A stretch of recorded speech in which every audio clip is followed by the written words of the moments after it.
For almost a year now, Israel and Hezbollah have been locked in a fierce and devastating war across their shared border.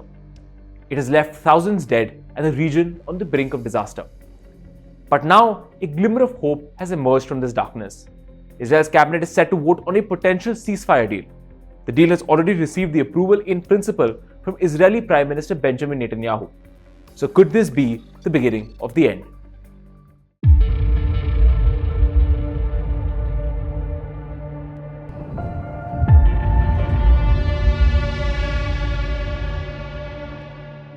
After months of intense fighting, a fragile hope emerges from the ashes of war. The sound of rockets and explosions may soon fall silent, at least for a time. Israel's cabinet is set to vote on a ceasefire deal brokered by the United States. This could bring a temporary halt to the violence that has ravaged Lebanon and sent shockwaves across West Asia. Israeli Prime Minister Benjamin Netanyahu has already given his in-principle approval, marking a major step towards peace. Although, as always in this volatile region, peace may come at a steep price. But as talks near their conclusion, many questions remain. What's in the deal, and will it bring lasting peace or merely a pause in an ongoing and unpredictable conflict? The ceasefire agreement, if approved, would bring a 2-month halt to hostilities. This will allow Israeli forces to withdraw from southern Lebanon, while Hezbollah pulls back from its positions along the Litani River, just 18 miles from the Israeli border. But this temporary peace is conditional.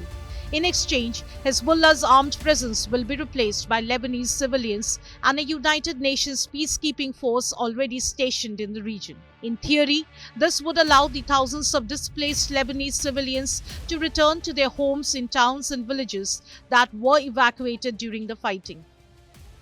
But this plan is fraught with complications.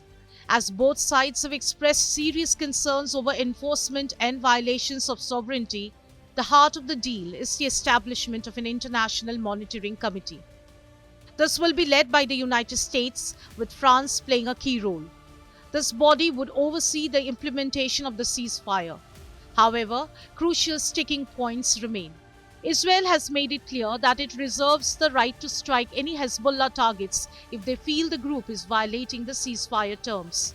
While the deal has been accepted in principle by Israel, the final approval rests with Netanyahu's cabinet, which is expected to vote on the agreement.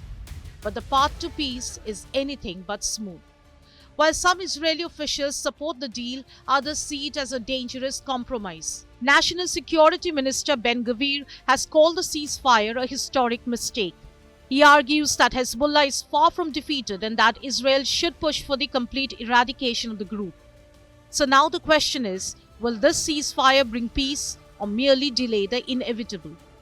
While a cessation of hostilities could provide much-needed relief for the civilians caught in the crossfire, it remains unclear whether Hezbollah will fully comply or if Israel will be forced back into military action down the line.